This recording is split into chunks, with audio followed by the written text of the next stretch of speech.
Hello friend, कैसे हैं आप सभी लोग। आप सभी की तैयारी कैसी चल रही है। अपने घर पे रहिए, सुरक्षित रहिए, बाहर जितना हो सके उतना कम जाइएगा। अगर अर्जेंट है जाना तो ही जाइएगा, वरना अपनी पूरी सेफ्टी रखिएगा। आप लोग अपने मास्क वगैरह सब चीज़ें यूज़ कीजिएगा, सैनिटाइज़र यूज़ कीजिएगा और थोड़ी सी दूरी भी बना के रखिएगा, क्योंकि इस बार भारत में बहुत बुरे रूप में आप लोगों को कोरोना मिल रहा है। क्योंकि इस बार ज़्यादा से ज़्यादा केसेस हो रहे हैं और बहुत ज़्यादा डेथ भी होती जा रही है। ठीक है। और जिन लोगों को पहले से ही थोड़ी बहुत बीमारी है, जिनको सांस से संबंधित बीमारी है या फिर कोई शुगर्स वगैरह इस तरीके की अगर कोई भी हेल्थ रिलेटेड कोई भी पहले बीमारी है, तो उनको थोड़ा सा और ज़्यादा सेफ रहने की ज़रूरत है। ठीक है। और जो लोग चैनल से जुड़े हैं, जो लोग पढ़ रहे हैं, जो लोग चैनल से आज ही जुड़े हैं, वो सब्सक्राइब ज़रूर कर लीजिएगा और लाइक शेयर ज़्यादा से ज़्यादा कीजिएगा। शेयर सभी को कीजिएगा जो लोग पढ़ रहे हैं, अपने घर पे आराम से बैठ के पढ़ेगा। आपको हर चीज़ यहाँ पे पढ़ाई जा रही है। आपको सारे सब्जेक्ट आपके जब तक एग्ज़ाम होंगे तब तक उन्हें इस पूरे के कंप्लीट करा दिए जाएंगे। साथ में आपको MCQ क्वेश्चन भी होंगे, वो भी मिलेंगे। और आपके जितने भी प्रीवियस पेपर क्वेश्चन होंगे वो भी आप लोगों को यहाँ मिल जाएंगे। ठीक है। सिर्फ आपको क्या करना है, आपको हमारे चैनल को शेयर सब्सक्राइब और लाइक ज़रूर करना है, ताकि हम ज़्यादा से ज़्यादा आपको ये सब सब्जेक्ट दे सकें, वीडियो प्रोवाइड कर सकें और आपको आपके एग्ज़ाम से पहले हर चीज़ आप लोगों के यहाँ कंप्लीट करा सके। और जिन लोगों को CTET UPTET के स्पेशल कोर्स करना है वो हमें कमेंट कीजिएगा, तभी आप लोगों के बारे में यहाँ पे हम बताएंगे।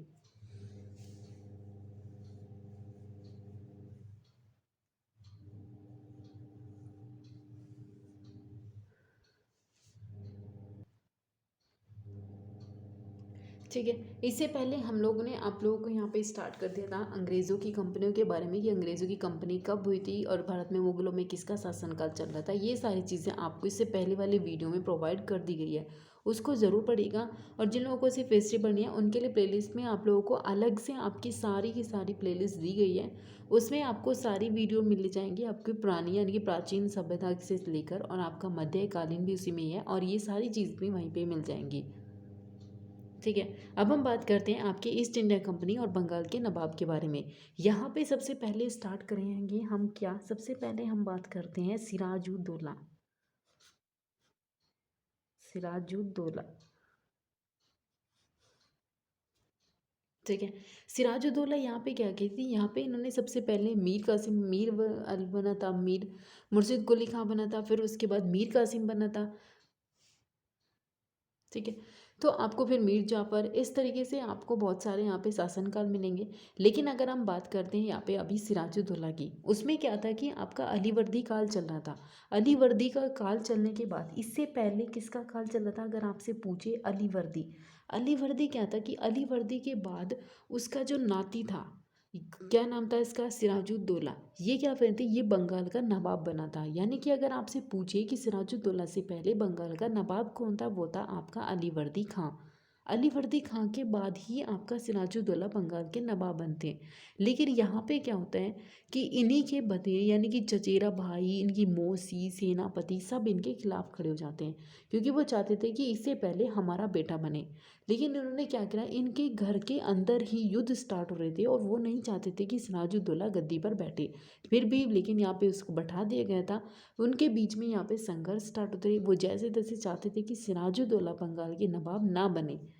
इन्होंने क्या किया कि जो इसका चचेरा भाई था, किसका, शौकत जंग इसका चचेरा भाई था, और घसीटी बेगम इसकी मौसी थी, और साथ में इसका सेनापति था मीर जाफ़र। अली वर्दी खां का ये दामाद था जो इसका सेनापति बना था। इन सब ने मिलकर अंग्रेजों के साथ मिलकर षड्यंत्र रचा, किसके खिलाफ, सिराजुद्दौला के खिलाफ। ठीक है। अब इन्होंने यहाँ पे क्या कर दिए थे, कुछ इनके बीच में सिराजुद्दौला का अंग्रेजों के बीच में भी कुछ क्या होते थे कि संबंध खराब हो रहे थे। क्यों, क्योंकि वहाँ पे उन्होंने क्या कर दिया था कि बंगाल में यहाँ पे इन्होंने बहुत सारी कोठियाँ बना दी। अब कोठियों के चारों तरफ को इन्होंने दीवारें बना दी अंग्रेजों ने, ताकि हम क्या कर रहे हैं क्या नहीं कर रहे हैं ये नवाब तक ना पहुँच सके, और यहाँ हम इन पर ही शासन कर सके, किन पर, भारतीयों पर। इन्होंने क्या करा, अपनी कोठियों की चार दीवारी करनी शुरू कर दी। इसके बारे में जब सिराजुद्दौला को पता चला, तो उसने कहा कि आपने हमसे चार दीवारी करने के लिए इस तरीके का जो भी आप काम कर रहे हैं यहाँ पे, उसके लिए आपने हमसे कोई अनुमति नहीं ली है। इसी अनुमति के फिर उन्होंने कहा, फिर यहाँ पे पत्र व्यवहार हुआ, यानी कि सिराजुद्दौला की तरफ से पत्र लिखे गए, उधर से कंपनियों की तरफ से वहाँ से क्या लिखे गए, सिराजुद्दौला के लिए पत्र लिखे गए। लेकिन उन दोनों के बीच में ऐसा कोई भी पत्र नहीं था कि जिसकी वजह से वो युद्ध के लिए तैयार खड़े हो जाएं। यहाँ पे क्या किया, उधर से रॉबर्ट क्लाइव था और इधर से इनके सेनापति थे कौन, मीर जाफर। इन दोनों ने क्या किया, इन दोनों ने इस तरीके से पत्र व्यवहार किया कि दोनों में एक दूसरे के खिलाफ क्या हो गया, युद्ध तक पहुंच गई थी।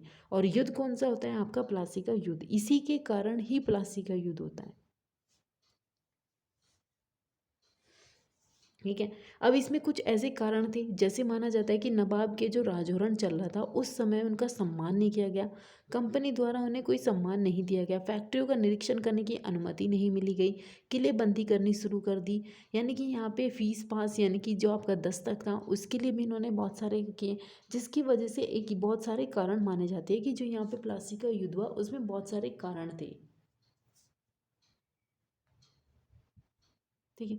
और कुछ इतिहासकार ये भी मानते हैं कि इसने क्या किया था, सिराजुद्दौला के काल में ही एक घटना होती, उसे क्या कहा जाता है, काल कोठरी की घटना।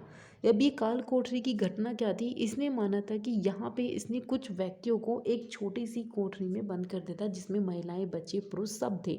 महिलाएं सबसे ज़्यादा थी, महिलाओं की सबसे ज़्यादा मृत्यु यहीं पे हुई थी, और इसे ही कालकोठी त्रासदी के नाम से जाना जाता है। और यहाँ माना जाता है कि सिर्फ इसमें से 21 व्यक्ति यहाँ पे जीवित हुए थे, जबकि कुछ ऐसे राइटर भी थे जो ये मानते हैं कि नहीं, सिराजुद्दौला के काल में ऐसी कोई घटना नहीं हुई थी। लेकिन ये 21 लोग ये कहते हैं कि नहीं, सिराजुद्दौला के द्वारा ही ये घटना होगी थी, और वहाँ एक छोटे से कमरे में ही सबको बंद कर दिया गया था, जिसमें महिलाओं की सबसे ज़्यादा मृत्यु हुई थी। ठीक है। अब उसके बाद यहाँ पे किस तरीके से ये प्लासी का युद्ध स्टार्ट होता है। अंग्रेज़ों के द्वारा क्या किया कि कलकत्ता पर अधिकार करने के लिए उसने मद्रास से रॉबर्ट क्लाइव को बुलाया। रॉबर्ट क्लाइव क्या था, कंपनी का था, कंपनी में बहुत ज़्यादा तेज़ दिमाग यूज़ करने वाला व्यक्ति था, इसको माना जाता है। फिर इन्होंने क्या किया कि यहाँ पे रॉबर्ट क्लाइव को यहाँ कलकत्ता भेजा, और उसके बाद इन्होंने क्या कर दिया कि क्लाइव ने देखा कि किस तरीके से यहाँ पे हम इन पर आधिपत्य स्थापित कर सकते हैं, क्योंकि उनके तो अंदर ही क्या थे, उनके तो अंदर आंतरिक रूप से ही युद्ध चल रहे थे। उसकी मौसी के खिलाफ, उसकी मौसी उसके खिलाफ थी, उसका भाई उसके खिलाफ था। तो इन्होंने इस चीज़ का फ़ायदा उठाया, और साथ में रॉबर्ट क्लाइव का प्रभाव बहुत ज़्यादा बढ़ रहा था। इसी के साथ प्रस्ताव के रखते यहाँ पे एक संधि हुई थी, संधि का नाम क्या था, अलीनगर की संधि। ये इस तरीके की संधि आपको यूपीपीसीएस आरओ वगैरह में इनमें बहुत ज़्यादा मिलती है। आपकी जो अलीनगर की संधि हुई थी वो कब हुई थी, 9 फरवरी 1757 ईस्वी को कंपनी और नवाब सिराजुद्दौला, इन दोनों के बीच में ये युद्ध हुई थी। 9 फरवरी और 1757 ईस्वी के बीच में इन दोनों के बीच में ये एक संधि हो गई थी। अब इस संधि में क्या हुआ था कि व्यापारिक सुविधाओं को स्वीकार कर दिया था कि हमें ये व्यापारिक सुविधाएं चाहिए, इसके लिए इन्हें स्वीकृति दे दी गई थी। उसके बाद फिर उन्होंने क्या किया कि संधि के बाद अंग्रेजों ने सिक्के डालने शुरू कर दिए। किलेबंदी, जिस किलेबंदी के लिए सिराजुद्दौला ने कहा था कि आपने किलेबंदी के लिए हमसे अनुमति नहीं ली है, इस संधि के बाद उन्होंने क्या कर दिया, सिक्के भी ढलवाए, उसके बाद किलेबंदी भी शुरू कर दी, और अपने टकसाल भी यहाँ पे क्या कर दी, कलकत्ता में स्थापित कर दी थी। ठीक है, इतना आप लोगों को समझ आ गया होगा। अब उसके बाद क्या होता है, यहाँ स्टार्ट हो जाता है प्लासी का युद्ध। अब ये पूछेगा कि प्लासी का युद्ध कब होता है, 1757 ईस्वी को आपका प्लासी का युद्ध स्टार्ट हो जाता है।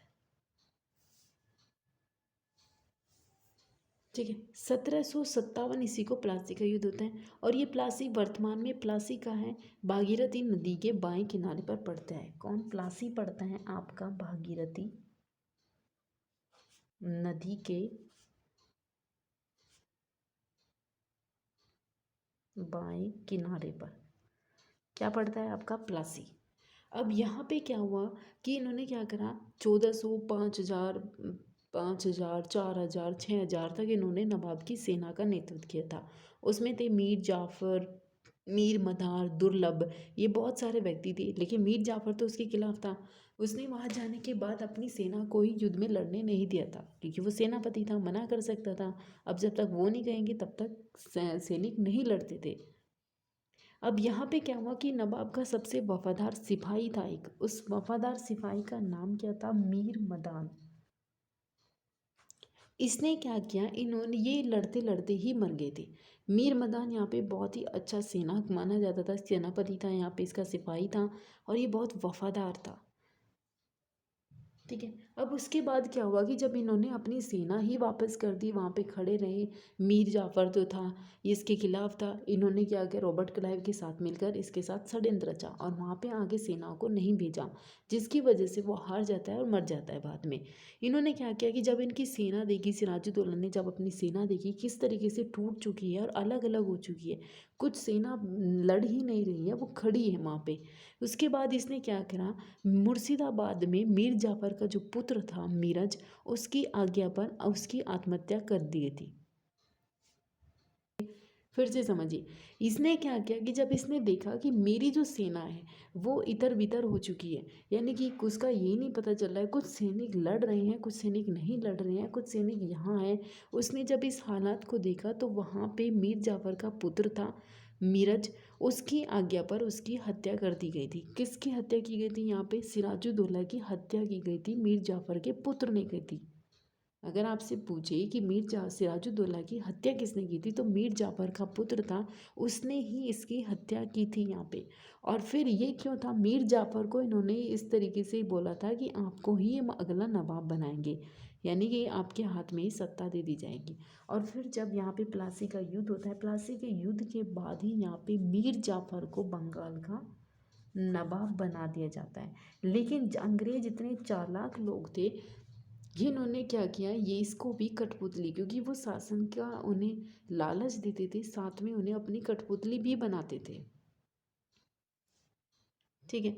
अब यहाँ पे मीर जाफ़र का शासन, यानी कि वो बंगाल का नवाब बना दिया जाता है। और फिर उसके बाद यहाँ पे कुछ लोग ये भी कहते हैं कि जो मध्यकालीन था उसका अंत हो चुका था। जो आपका मध्यकालीन युद्ध था, प्लासी के युद्ध के बाद ही क्या हुआ, समाप्त हो गया था। कुछ लोग ये भी मानते हैं कि अब आधुनिक काल की स्टार्टिंग हो चुकी है, प्रारंभ हो चुकी है। और कुछ लोग मानते हैं कि जो प्लासी था वो एक सिर्फ सौदा था, धनी लोगों और मीर जाफर के नवाब के बीच में अंग्रेजों को बेच दिया गया। ये भी अब सही है, क्योंकि सिराजुद्दौला के अंदर ही, उसके घर में ही उसके दुश्मन हो और फिर वो बाहर के लोगों को बोले कि इसको हटा के हमें बनाना है, तो इस तरीके से ही अंग्रेज़ों ने यहाँ पे भारतीयों में सत्ता स्थापित की। ठीक है। अब यहाँ पे फिर इन्होंने क्या करा कि जो मीर जाफ़र था उसका शासन स्टार्ट हो जाता है 1757 से लेकर 1760 तक। क्योंकि ये नवाब को इसको भी नहीं रहने देते, ज़्यादा टाइम तक इसको रहने नहीं देते यहाँ पे।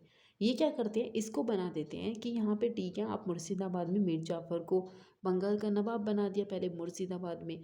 फिर उसको क्या किया, मीर जाफ़र ने कंपनी के 24 परगना की जिम्मेदारी का पुरस्कार के रूप में उसको प्रदान कर दी। मीर जाफ़र के बारे में कहा जाता है कि जो अंग्रेज़ थे, अंग्रेज़ों को इतना अधिक धन दिया कि उसने अपने महल के सोने चांदी बर्तन भी बेच दिए। यानी कि उसने क्या किया, जो मीर जाफ़र था, मीर जाफ़र ने अपने घर के बर्तन, चांदी, सोने के बर्तन भी बेच दिए। और फिर भी क्या हुआ, उसने क्या किया कि अंग्रेजी सरकार की खर्च में दिन प्रतिदिन हो रही थी, यानी कि अंग्रेजी सरकार खर्चे कर रही थी, क्योंकि उनको पता था कि यहाँ पे बहुत ज़्यादा सोना है। फिर उसके बाद क्या गया, मीर जाफ़र को शासन करने में प्रॉब्लम होने लगी। ना तो उसको इतना पैसा मिल रहा था, ना भू राजस्व मिल रहा था, कि जिसकी वजह से वो सैनिकों का, इनका सबका, प्रजा का, सबका ख्याल रख सके, मतलब उनके लिए जितनी ज़रूरत होती है वो नहीं कर पा रहा था। उसके बाद इन्होंने क्या किया, मीर जाफ़र को जो दामाद था उसने क्या कर दिया, अपना सिंहासन त्याग दिया था मीर कासिम को। यानी कि ये मीर जाफ़र के बाद कौन आता है, मीर कासिम। ये कौन होता है, मीर कासिम, इसका ही क्या होता है, दामाद होता है, जिसे ये अगली सत्ता दे देता है। अब बंगाल का नवाब कौन बनता है, मीर कासिम। यहाँ पे जो मुर्शिदाबाद में मीर जाफ़र को क्या, कर्नल क्लाइव का गीदड़ कहा जाता था, किसको, मीर जाफ़र को, किसका, क्लाइव का गीदड़ कहा जाता था। अब यहाँ पे जो बन गया, अब बन गए थे मीर कासिम। मीर कासिम क्या था कि उनके और अंग्रेज़ों के बीच में यहाँ पे भी कटु संबंध बनने स्टार्ट हो गए। अब फिर उनके बीच में क्या होता है, एक युद्ध होता है। उस युद्ध का नाम क्या होता है, बक्सर का युद्ध, जो आपके बिहार में होता है। मीर कासिम के बारे में क्या था, मीर कासिम ने अंग्रेजों को हस्तक्षेप से बचने के लिए अपनी राजधानी पहले तो मुर्शिदाबाद से मुंगेर ले गया। उसने क्या किया, जो अपनी राजधानी थी मुर्शिदाबाद, क्योंकि जितना मैं आपको बता रही थी वो आपके से ज़्यादातर डिटेल में क्वेश्चन पूछेगा।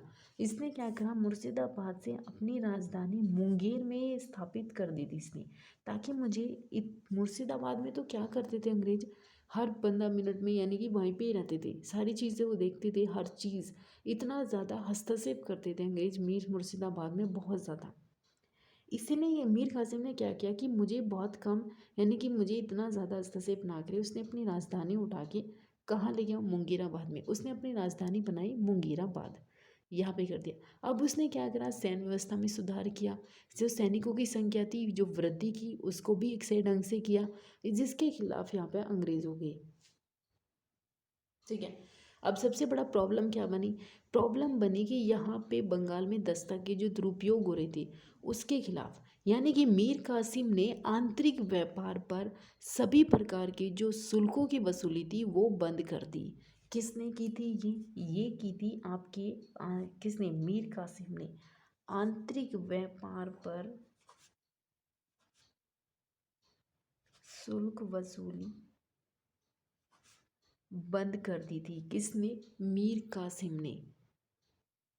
फिर उसके बाद कर दी, जब इन्हें ये समाप्त कर दिया, व्यापारिक चुंगी कर ये सारी की चीज़ें, इन्हें कहा कि जितना लाभ आपको मिल रहा है ये अब भारतीयों को मिलेगा।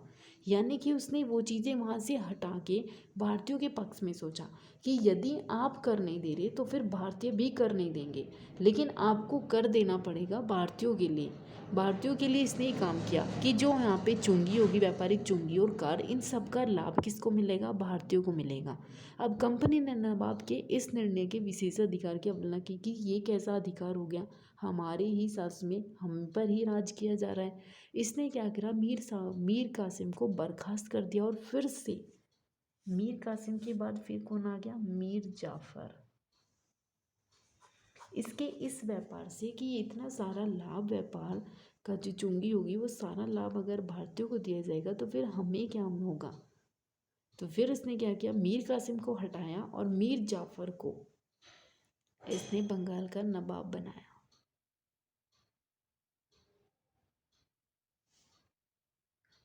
ठीक है। और इसी के कारण इनके बीच में, यानी कि मीर कासिम जब हट जाता है उसके बाद यहाँ पे 1764 ईस्वी में बक्सर की का युद्ध होता है।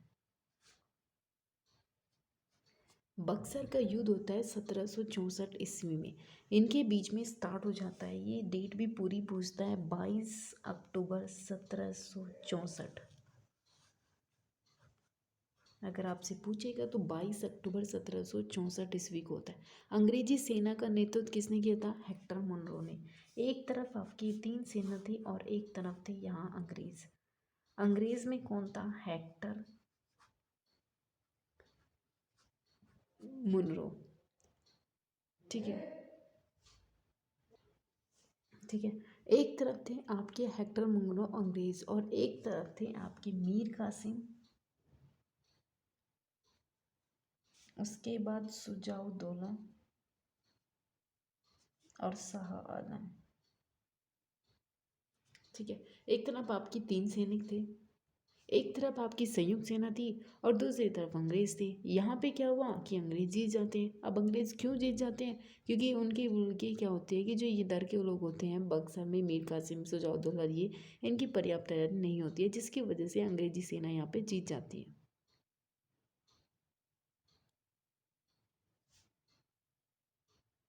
ठीक है। और फिर उसके बाद मीर जाफर की भी यहाँ पे मृत्यु हो जाती है। मीर जाफर के बाद 1765 ईस्वी में यहाँ पे एक संधि भी होगी। 1765 ईस्वी में क्लाइव को गवर्नर बना दिया जाता है, कहाँ का, बंगाल का। 1765 ईस्वी में रॉबर्ट क्लाइव को बंगाल का गवर्नर बना दिया जाता है। अब यहाँ पे क्या होगा, 1665 ईस्वी में मुगल का शासक था शाह आलम, इनके बीच में संधि होती है। इनके बीच में संधि होती है कौन सी, इलाहाबाद की। इलाहाबाद की संधि होती है किसके बीच में? शाह आलम और अंग्रेजों के बीच में। अब इस संधि में क्या कहते हैं सुन लीजिएगा। इसने कहा कि बंगाल बिहार उड़ीसा की दीवानी कंपनी को सौंप देगा।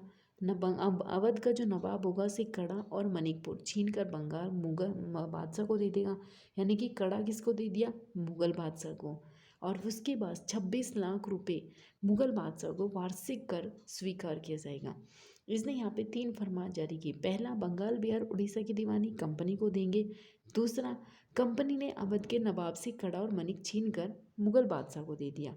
तीसरा, कंपनी ने मुगल बादशाह को वार्षिक 26 लाख रुपए देना स्वीकार किया कि इसको 26 लाख रुपए दिए जाएंगे। ठीक है। अब यहाँ पे क्या हुआ कि कलाई ने अवध के नवाब सुजाउद्दौला जो कि इस युद्ध में संयुक्त रूप से लड़ रहे थे उनके बीच में दूसरी संधि हुई। कौन सी? इलाहाबाद की। इलाहाबाद की फर्स्ट संधि यहाँ और इलाहाबाद की सेकंड संधि, ये 2 संधि यहाँ पे हुई थी। फर्स्ट संधि शाह आलम के बीच में और सेकंड संधि सुजाउद्दौला के बीच में।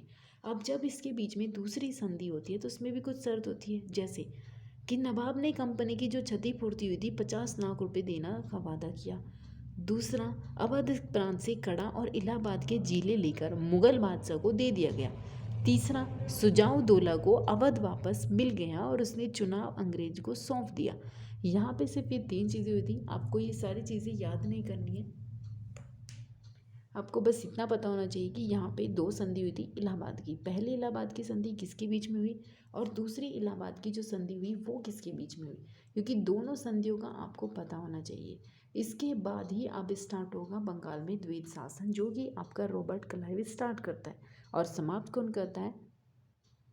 वारेन हेस्टिंग, जिसको आगे समाप्त कर देता है। बंगाल में जब द्वैत शासन चलता है, छोटा सा ही टॉपिक है, उसके बाद ही समाप्त हो जाएगा आपका। फिर हम स्थायी बंदोबस्त यहाँ पे स्टार्ट कर देंगे। आपको बस इतना ही पढ़ना है। अब जब यहाँ पे क्या करेगा ये, यहाँ पढ़िए, यहाँ क्या करता है कि बंगाल में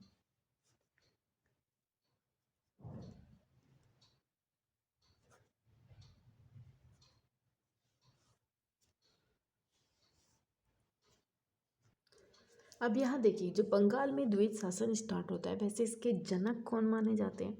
इसके जनक माने जाते हैं कार्टिस।